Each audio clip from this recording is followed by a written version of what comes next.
Hey, what's up? I'm Joel Madden, and this is Artist Friendly. On this episode, I'm talking family, life, business, and the music industry with the founder of 10K Projects and the CEO of Atlantic Records, and my brother-in-law, and one of my best friends, Elliot Grainge. Let's go.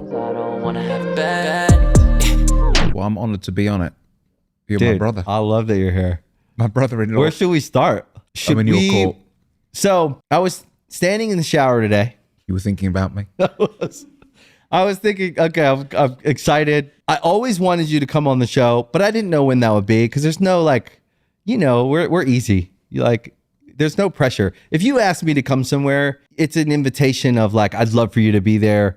If you really need me somewhere, you'll go, hey, I need you to come. Other than that, it's like, we're easy. It's like, we could not see each other for 6 months and be fine. Or we could see each other every day for 6 months and enjoy that. Do you know what though? I was saying this to Sophia today about this with you and I. There's not one day that goes by where it's not a TikTok or a reel or a text or a fortnight. We're constantly in each other's lives Every day. Yeah. It's really nice. It's a true beyond friendship. It's like I met brotherhood. I met my best friend Yeah. and my brother through my wife. Yeah. That's what I was going to say is I was standing in the shower thinking about you. Yeah, nice. And I was like, we're going to talk to Elliot today. What am I going to talk to him about? There's so much that I want to talk to you about. On one hand, you're someone that I admire, right? You're a killer.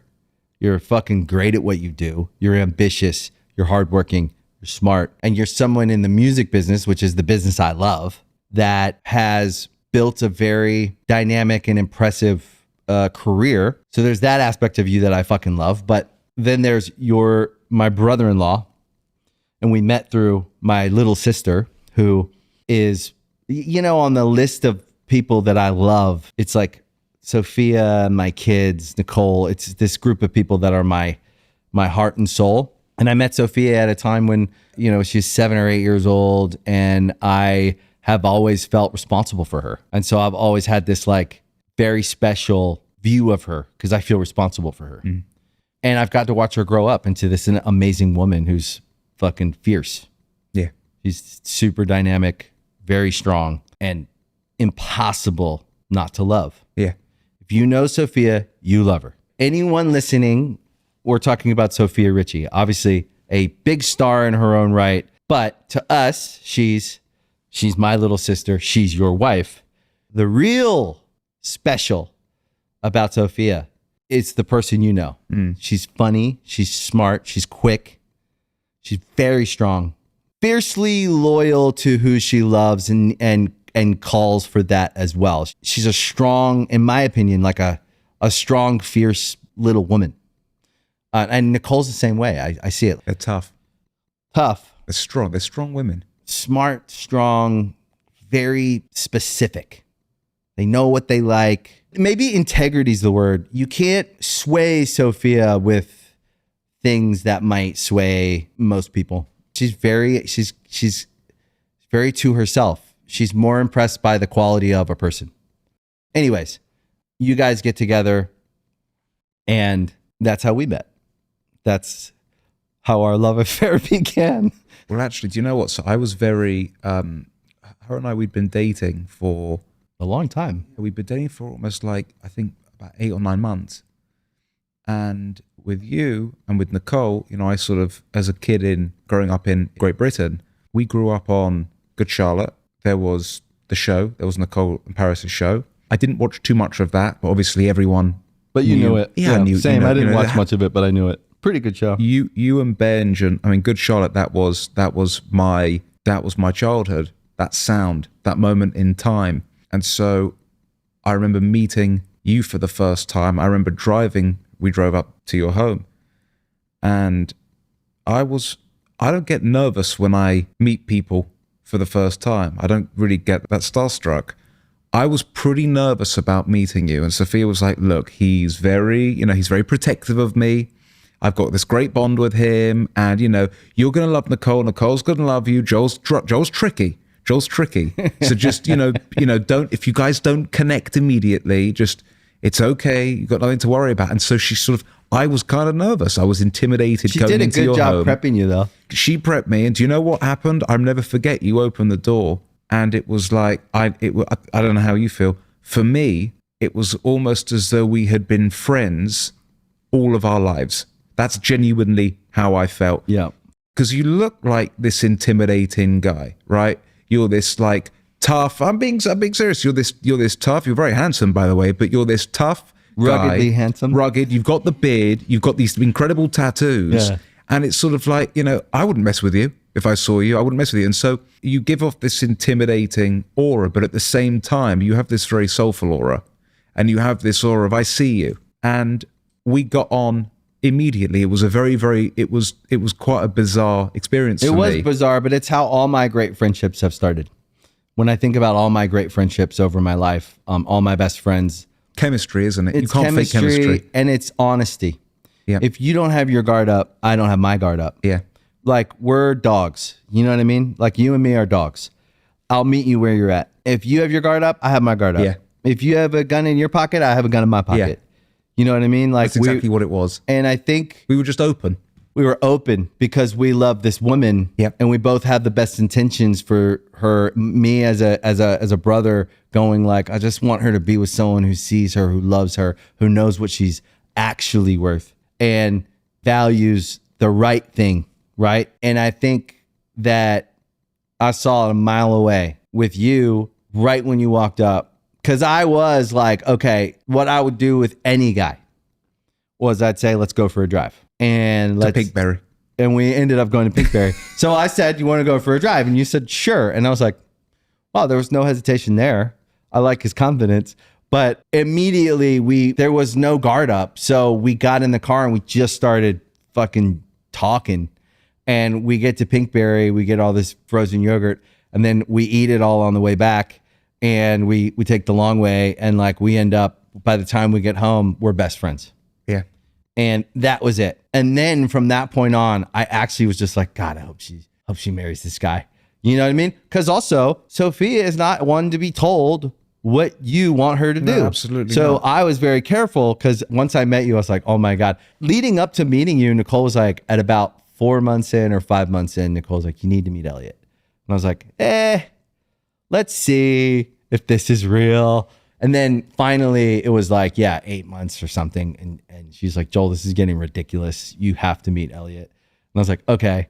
She's like, they're coming on Sunday. And I was like, okay. And she was nervous too. Nicole was. She was nervous. Everyone, it's weird. I don't know why they get so nervous about me meeting someone like I'm like some kind of pit bull. Because I'm not. I can't hide my feelings maybe. I'll tell you what it is. You're very protective. To the people that you love, you have this very paternal, strong, protective. Nicole says it's like a silent growl. Yeah, I think that's probably right. Look, you're very protective to the people that you love. It Yeah. shows your loyalty. It shows your heart. So I was very happy when I met you. And then we went on that drive. I'll never forget it. And we were best friends ever since. And we've been best friends ever since. Yeah. It didn't take long. That was immediate. It was chemistry. And in fact, I think that when a marriage is good, it brings the whole family together. And I think what you and Sophia's marriage has expanded on is what I think me and Nicole, we've been together for 19 years. We've been married for 15 years. And I think our marriage has built this kind of like this family center, right? And I think that you and Sophia's marriage has expanded that. And I think we have this really lovely family that we've built together because we all participate. And that's actually what it takes. Yeah. Is participation. It takes communication. Me and you talk about it a lot. Like we all come from different family dynamics. Nicole and Sophia obviously grew up with Lionel, who was on the road a lot. And they grew up in a much different environment than me, which was more of like a broken home. My home was like truly broken.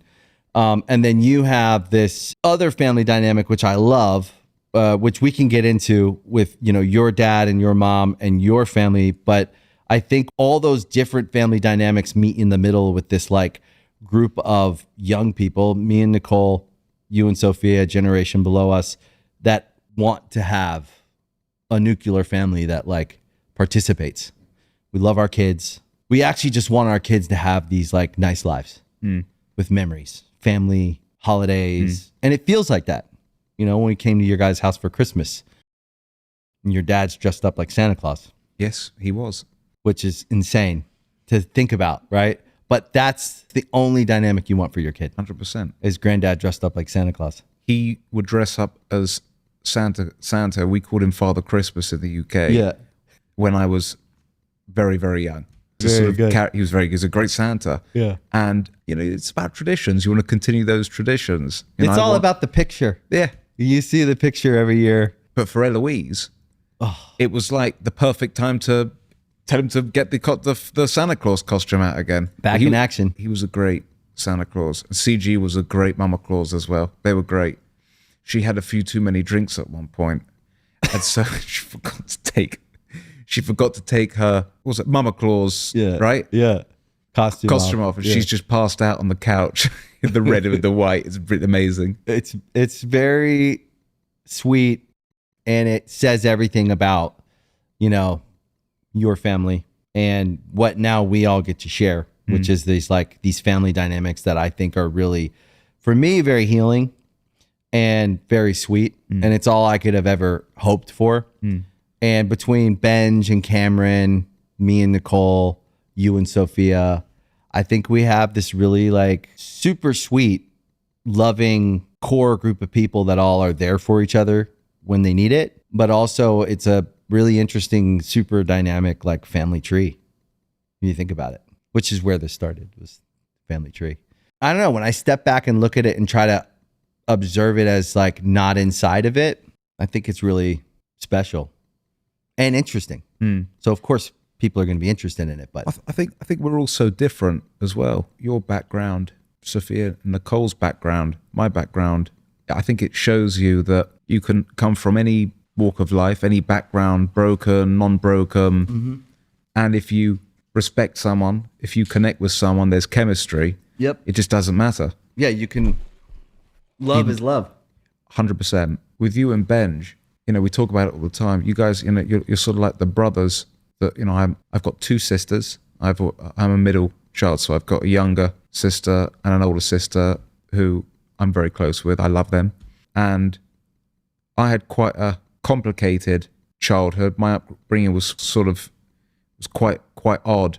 Your like Genesis story is very interesting. And also I always wonder, because I know it and you can obviously share it, but it's extremely hard to imagine. When I think about your story, how you started when you were born, the story with your mother, right? It's very hard for me to imagine how someone can go through that, make sense of that in a way where because I know you so well, come out of that such a balanced person with the attitude you have. Thank you for saying that. Look, it's a very tragic story. It's a story I don't think I could have shared on this platform. I think obviously our relationship, and we talk, I think Sophia and Eloise, our daughter, I think has been very healing for me. Yeah. Gives a very different kind of perspective. But it's a very sad story. My birth mother, Samantha, whilst giving birth to me, she suffered complications and it left her comatose for 13 years. So she, during your birth, went into a coma? Correct. And for 13 years was in a coma? Yeah, she passed when I was 13. Wow. So she didn't make it. And so But she was in a coma your whole life? Correct. Till you were 13? Till I was 13. So sad, confusing. I would visit. It was very tough. She couldn't communicate. Tough. You know, I was the only person that I knew that with that circumstance. And so I remember very young, when you're conscious of it, you know, you go on play dates at school with friends and they're talking about their mummy and their daddy. And, you know, I'm very lucky because I can talk about my dad. And you're meeting their mom. Correct. And you're going on play dates. Well, to 13, that's a lot. That's your formative years. That's 0 to 13 is everything. But when I think about, I didn't know 13. I didn't know it was that long. Yeah. That's really hard to wrap my head around. It's very, very sad. But, Yeah. in all the sadness, look, the relationship that I have with my dad is very unique. Right. He's my dad. He's at times he's had to been both parents. Yeah. And That's also a side. I think people know your dad as one figure in the world, and that, obviously Lucian's had so much success. And so again, like when we talk about who the world sees Sophia as, they only see the headline absolutely of the work. And most of the time that headline defines the man that the world sees. And certainly your dad is a fucking, I don't even know the word for it. He's definitely one of my heroes. Me too. But certainly he became that when I got to know him because of the relationship you guys have. He's a family man. Yeah, he loves his family. It's funny, you're 100% right. People get the headline from whether it's media coverage or industry coverage. He's accomplished so much, but absolutely. At the end of the day, what I would see, what you love about your father actually has nothing to do with that. That's a byproduct of the man, right? And how he works. But actually what I see, the relationship I've seen you guys have now, when I hear the story about your mother, which I actually didn't know it was 13 years, when I think about the dynamics of that and what each of you had to be for each other, because I bet he would say that 13 years was hard for him in a different way, right? But he's sitting there trying to comfort you, and you're in a way also helping him through it. And so together, I think you guys probably had to become such a team, and so much more than a team. I can only imagine when you go through something like that, how close you become. Well, his background's quite interesting. There wasn't a lot of money there. I think my grandmother, his mother, Marian, I think at times she was the breadwinner in the house. She was a chartered accountant. I think she was the first female chartered accountant in the UK at the time. So she was great with numbers, and there wasn't that much financial security there. So I think he was 24 or 20. I think he was 24 or 25 when his father passed. He was very, very, very close with his dad. That's a young age to lose your dad. Young age. Cecil, which is what my middle name is. So my middle name is named after him, to honor him. And my daughter, Eloise, her middle name is Samantha, to honor my mother. That's really sweet. So he was very close with his dad. He loses his dad, and he then loses his job. And then a few years later, he meets my mother. They become soulmates. They get married very quickly. They have me. Then the tragedy happens, and he loses his wife. And then about 6-7 months later, he loses his mother. So it would have been a complete loss. Yeah, it would have been very, very, very tough for anyone, for him in particular. That kind of loss, a lot of people don't come back from that loss.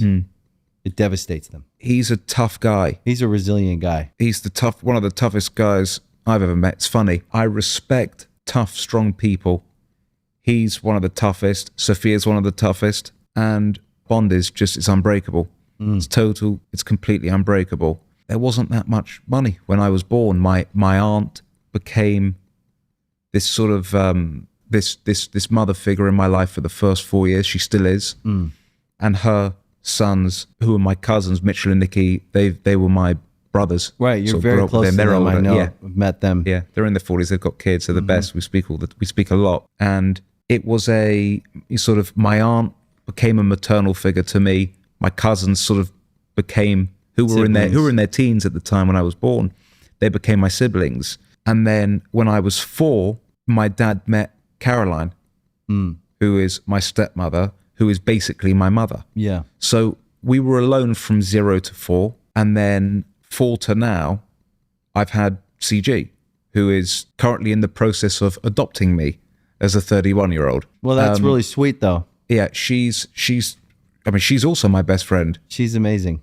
I call her, I think I drive her nuts. I call her multiple times a day. She's the most wonderful grandmother. I noticed that about your family. You're very much like my family. Me and Benj, me and Josh, and me and Nicole, Benj and Cameron. We call each other all day long, text each other all day long. We have a similar shorthand, because I think when you've lost someone, there's an anxiety around the people that you love that you need to know they're okay. And so a lot of times I'm checking in about this, but I'm really just reaching out to tap you because I need to feel you there. Yeah. And I find myself doing that a lot. And it was really comforting when I got to know you and when we got so close to see the way you relate to your dad is a lot like how me and Benj relate. Yeah. We call each other about everything. Big, little, small. Should I do this? Should I get this thing? Should I or some whatever. And it's interesting because like a lot of people have trouble understanding that because there's a vulnerability there. I don't know if it's spiritual or not, but you and Benj and your whole family, but you and Benj in particular, from what I've seen, you were meant to be on this realm together at this time. That's how I see you and your dad. That's exactly because that's how I feel, and he'd say the same. Yeah. Whether it was past lives, people use the term soulmates. Yeah. And they use that about their partner, but I think it could be soul brothers or soul parents, but not to get too deep into the spirituality of it. You and Benj were meant to be here together. That's how I feel about my dad. Yeah. I feel that way about everyone that I love, and certainly Benj and me. We're very close. I feel that way about Nicole, though. After 19 years, I see a similarity in our relationship that I have. It took some time to get there because I don't think I don't know if she ever had a soulmate. She was always kind of alone. And I do feel like we have that connection. I think that way about you and Sophia. I think as I see you guys growing together more, you go to the next level of life and of like discovering what life is all about. I do think, and like me and you, we've talked about it. I was like, I don't know if I believe in past lives or not, but if there was a feeling of a past life of someone that you've somehow been through some shit with, I always think of you as one of those guys where I'm like, I feel like we were like, if it was a past life, we were on some battlefield together, or we were in we were in the front line. You know what I mean? Like I always feel that way about me and you because I had your back, you had mine. Exactly, like unsaid, hard to find in the world, but I think it's the relationship I see you have with your dad that comforts me, and that makes me go, I can trust that guy. Because Benj and Josh, I've never had to question. It's never about work. It's never about money. It's never about whatever. There's just a soul understanding of I'm there for you. Yeah. And I also believe in you. And I know whatever you're doing is for a reason. So I have your back. You know what I mean? And I see that with you and your dad. And I also think going back to your childhood was, I don't want to stay too long on because I feel protective of you. And so to share something so intimate and deep, I know people know the information, but it's your experience of it that I'm protective of, because no one had to go through that but you and your dad, as it pertains to your family, to your nuclear family, to what you come from, your origin, right? And your origin story, though, I've always thought is one of the most interesting ones I've ever heard. And so I also think that flash forward to now, you're one of the youngest, maybe the youngest CEO of a major record company. If you're not the youngest, you're one of them. So what does that say? Well, you're an ambitious, smart guy who works hard. You don't get there. I don't care who you are. You do not get there unless you work your ass off and you're fucking smart and you have, the proof is always in the pudding. These billion-dollar businesses are not handing over the keys of leadership to people who don't have a track record that's proven, and the arrow's got to be pointed up, right? So you're this young, ambitious guy who's got to be tough in the world. Well, you had a good example of that with your dad, but that doesn't always mean shit. We see plenty of cases of people who had a great example and don't have the grit to stay in this business. It's funny. So first of all, for some reason, my whole family has always been in the record business, in the music industry. Yeah, it's interesting, right? Yeah, my grandfather, Cecil, he owned a record store. So he sold vinyl. He sold vinyl. Okay, love it. And I mean, we're talking mid to late 50s, early 60s in London. Right. Before the Beatles, he was, you only do that if you love records and you love music. Yeah. So it sort of started with him. And my late uncle Nigel, he was a very, very successful independent label entrepreneur. And his company, Ensign, they had some incredible artists. He signed Thin Lizzy, Wow. 10cc, The Waterboys. One of the first records that he broke was he the your Boomtown dad's Rats. older brother? Older brother. Okay, so your dad obviously looked up to his father. Yeah. And then obviously his older brother. I think so. Yeah, I think that's right. His older brother, he would take him to a lot of the shows. Right. So your dad admired him and looked up to him. Absolutely, They were close. Yeah, he was a great character. I mean, if he loved something, it was the greatest thing ever of all time. It was you had to love it. Yeah. But it was everything. It wasn't just with music. It could have been with food, or it could have been with TV, or a movie. Yeah, he was just an enthusiastic. Oh, he was a critique. But if he loved something, it was the greatest thing of all time. And if he didn't like something, He hated it. it was absolutely repulsive. Yeah. I love those types though. Yeah, he was so passionate. Oh, he was a great character, and he had great success in the 70s, 70s and 80s with his company. He sold it to Chrysalis, Yep. that ended up part of EMI. That now, funny enough, full circle is now a part of that part of EMI is now with Warner Music Group, and so all kind of full Which circle. is where you're at. Yeah, That's which is, right. at a sort of, the parent company that owns Atlantic. Yep.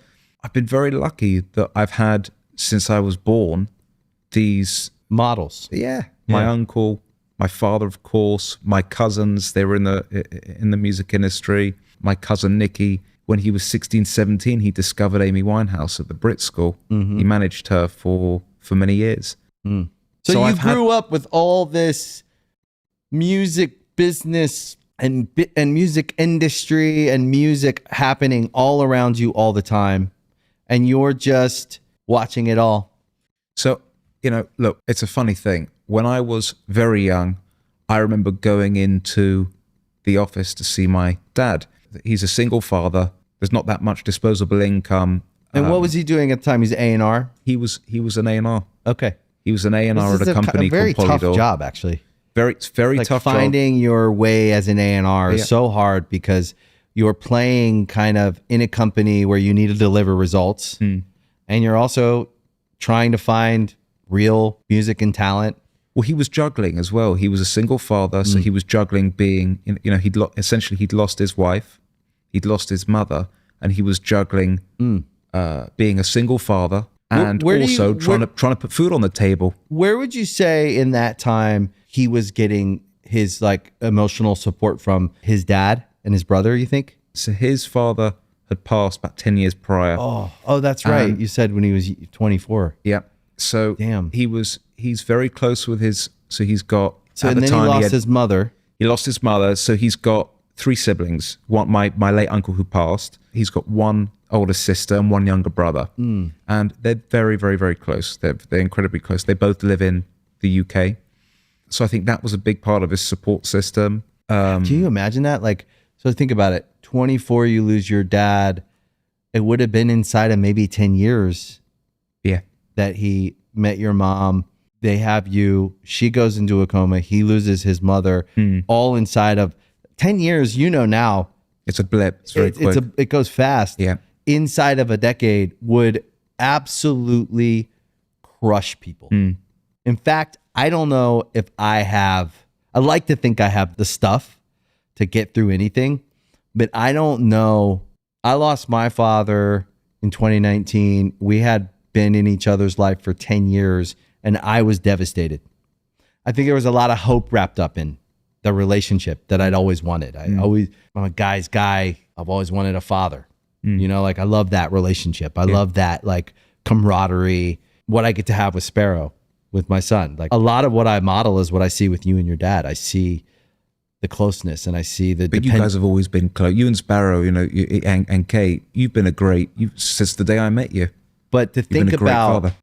about what that time period would have felt like, it's amazing that I think he went through hell. I think it was an incredibly, obviously it was an impossible, very, very, very tough time for him to be in. He survived. Yeah. He had his siblings. He had some great friends. And I think, now I've got this bond with Eloise, Right. our 1-year-old, and she, for me, she's incredibly healing.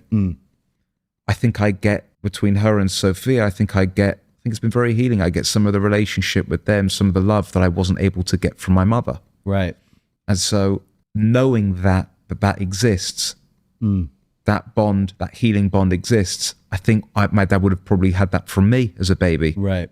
Also, he would bring me into the office. So my experiences around music were from birth, where he took time off when I was born to sort of just get his life together. Then he had to go back to work because he didn't have any money. So we had to, he had to take care of a family, Real had to start a life. family, real life.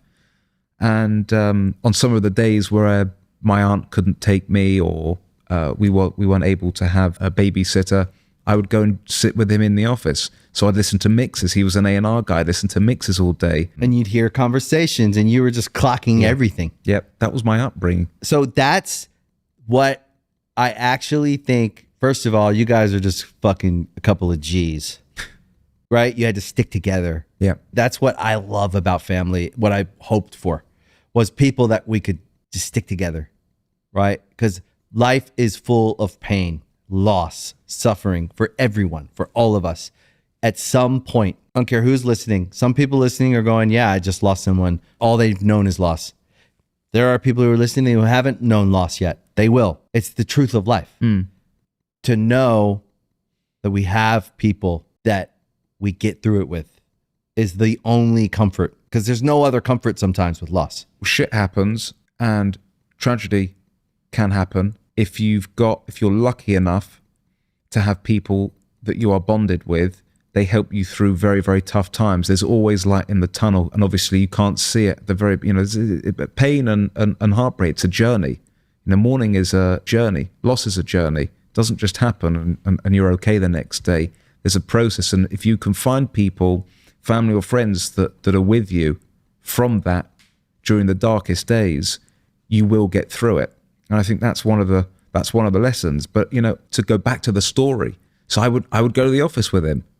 And I remember, as you say, listening to meetings, picking mixes, listening to AB mixes. You're like, I like that one. Yeah, exactly. That was what it was. I used to go to meetings. I used to go for lunch and dinner meetings with him and other executives or people he was doing business with, artists. And so I kind of grew up around it. And so I watched him go from, sort of an A&R executive to running the business affairs to managing director. So I watched him as sort of a young conscious child, but sort of almost a young adult. You watched the arc of his career. You watched him work his way through the world and navigate this fucking crazy business we're in, where it's like a deceivingly tough business. It looks sexy to everyone else. When you get in it, you realize it's all coming at you from every angle, and you have to navigate through all kinds of. So I don't want to put a negative spin on it, because I do feel like the music industry gets a bad rap. There are certainly bad actors in any business, though. Like anywhere, you can find fraud anywhere. I find it to be a place full of creative thinkers and hardworking people. And when you find the right people, you do really good business. To think about you and as this kid watching your dad build his career, and you're in the front seat with him because that's where he keeps you, right? Because y'all are best friends. I always bring back the Floyd Mayweather, right? Floyd Mayweather grew up in the gym around boxers. That's where he grew up. So he was clocking everything. And what does he become? The greatest fighter. Undefeated, greatest fighter of all time. Our conversation continues in part 2.